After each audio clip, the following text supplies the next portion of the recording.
How do I find the right balance between striving for improvement and being content with who I am and what I'm doing? Do you know how to ride a motorbike? Cycle? Bicycle? Exactly like that. When you want to have balance, you will definitely have it. You can have it. Got it? Just this, I want to balance my life. This thought itself is good enough. You are already balancing. You are moving in that direction. Yeah. This question simply arises, how do I do it? You know you can do it. Ask yourself. Your consciousness will tell you, I am not balanced. I am missing out on this.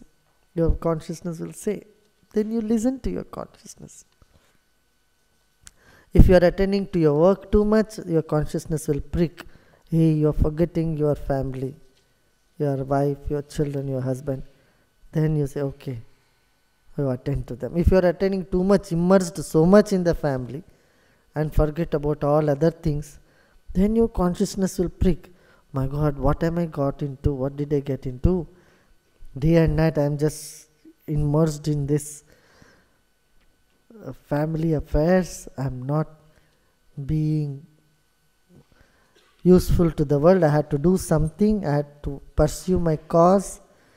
I had to do justice to my work. That mind will prick. Then you do that. But this wanting to keep balance in life, that very thought is good enough. It's like the fuse in the electrical system. You know the fuse in the electrical system? Whenever the electric current surges too much, the fuse will break and save everything else. Like that, that little amount of guilt must be there. Like the fuse in the system. You don't justify your work, but that little bit is okay to have. Like the fuse in a electric. You know about the electrical system? In all that electrical board, there will be one small box called fuse. So whenever there is imbalance in current, the fuse will burst and save the rest of the electrical system. Like that in life, a little bit of guilt is okay, but not too much. Like salt in the food. If there is too much salt, can you eat it? No. Got it? So wanting to have balance is good to have that. Dear Guruji, after joining Art of Living, I don't ever feel necessary to argue with others, but they take it as my weakness. What should I do? Give them a surprise. Sometimes stand up and argue. Dearest Guruji, what is embarrassment?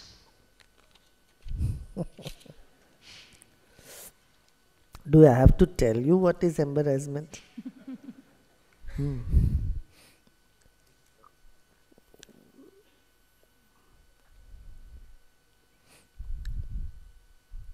I know embracement, not embarrassment.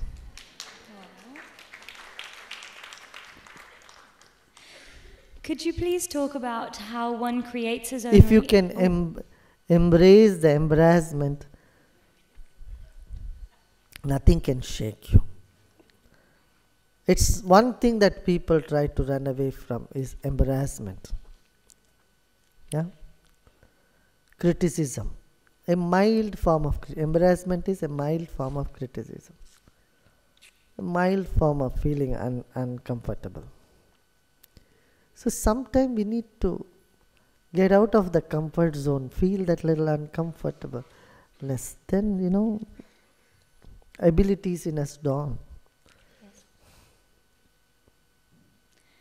Dear Guruji, how can we define consciousness? And can you talk about the different levels of consciousness? Thank you. Consciousness is what is, what was and what will be. All that is consciousness. What is not consciousness, you ask me? I would say nothing. Dearest Guruji, what is a good way to accept the death of a beloved? Time will take its own course. Don't try to accept or do anything. If that pinch is there, it is there. It will go away. Just notice as the time moves. Time is the biggest healer. It just takes you further, further. And,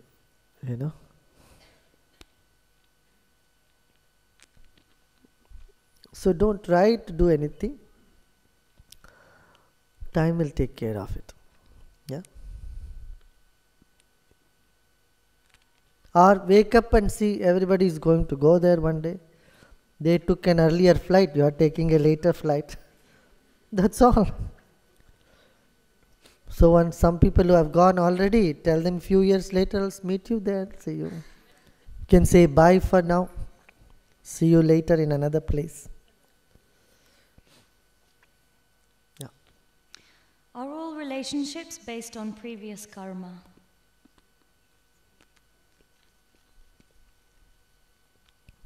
Yeah. It does.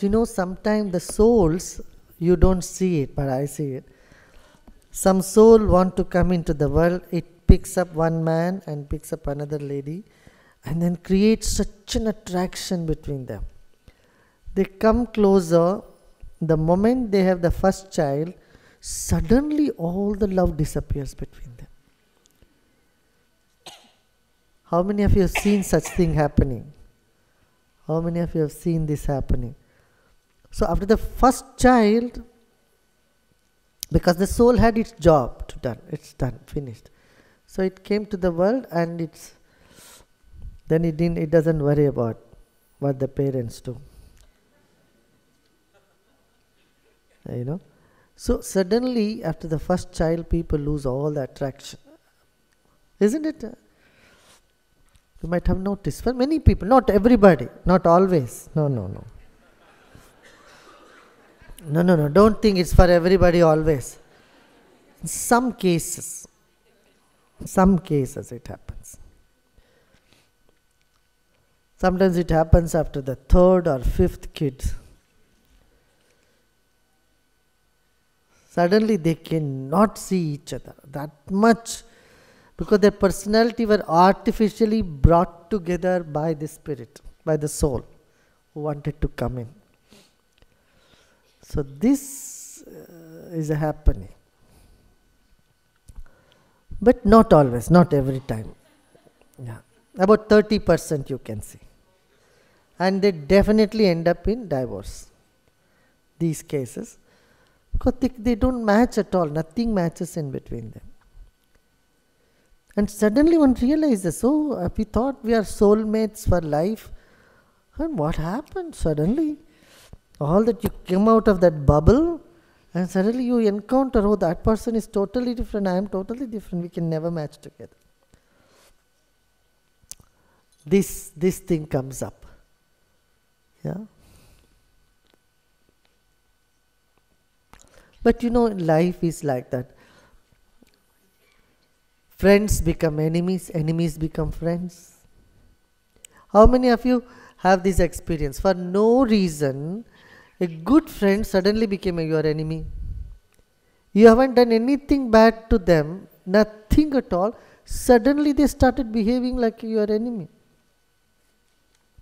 Isn't it? How many of you had this experience? Raise your hand. See, almost everybody has this experience. You wonder why they are behaving like this. I did only good to them. Similarly, there are people, you have not done any good favor to them. They have helped you a lot. They have become your good friends. How many of you had this experience also?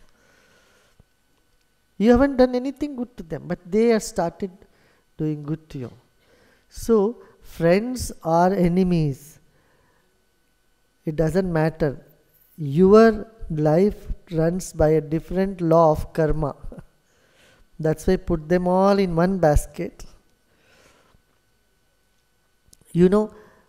Because your 10 years of your friend can become an enemy anytime, and your enemy can become a big friend to you anytime. It all depends on you and only your karma. Dearest Guruji, what is the best way to make you happy? You being happy and make others happy.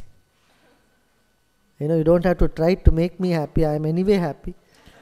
But I will be more happy if you can help others. Not just happiness means not giving them a party or giving them some gifts, but giving them knowledge. Making them very strong. If you can bring them this knowledge, that would be the best thing, isn't it? When people listen to Ashtavakra, they say that their lives are transformed. How many of you experienced this? There's 33 tapes. When you listen to it, then your whole outlook towards life changes. Yeah.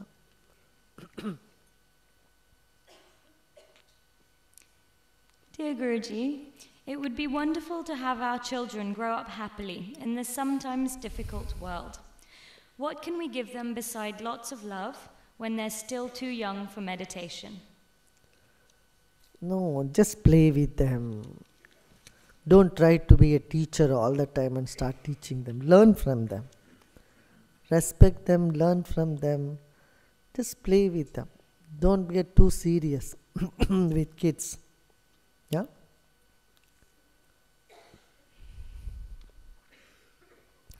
I remember when I was a child, when my father would come home in the evening, 7 o'clock, he would leave in the morning, 8 o'clock, come in the night, 7 o'clock. As soon as he comes home, he would just clap.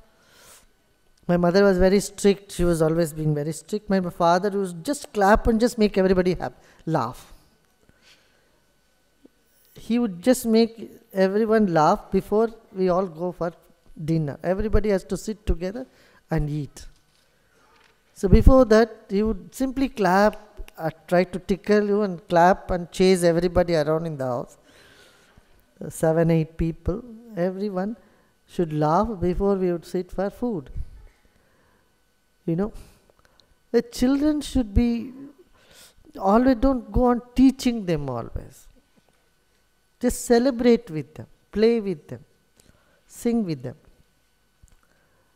This is the best thing. Otherwise, you always take a stick and say, don't do this, don't do that, don't do da. That is no good. I feel you should play with them more. And then you can tell them stories sometime. We used to hear a lot of nice stories. Every day one story. So it's good to bring up children that way, with values. If you tell them nice, interesting stories, they will not just glue themselves to the television and sit there all the time. It's good that parents sit with children and tell them a story, and give them a moral.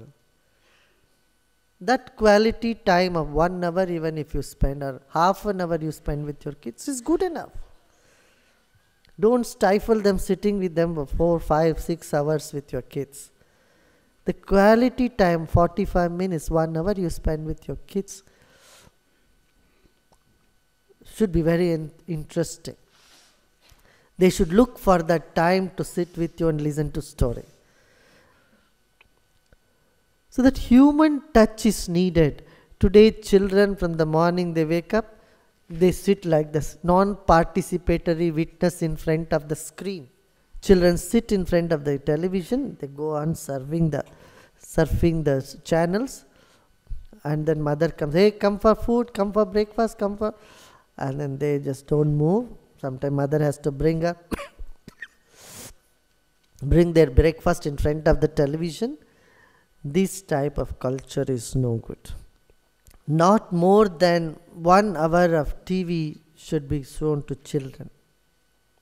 You should limit that time. Otherwise, children have this attention deficiency syndrome.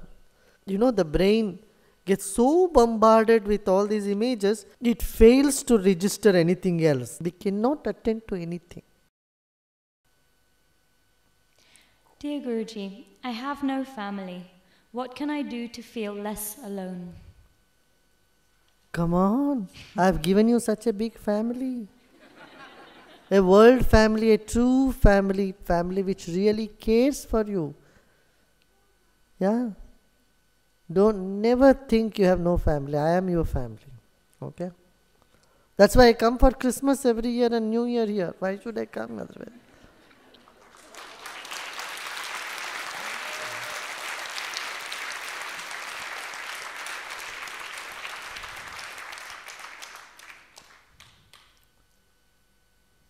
Yeah. Is creative expression necessary for everybody? Don't worry about everybody. You want to be creative? I think you better be. It's good.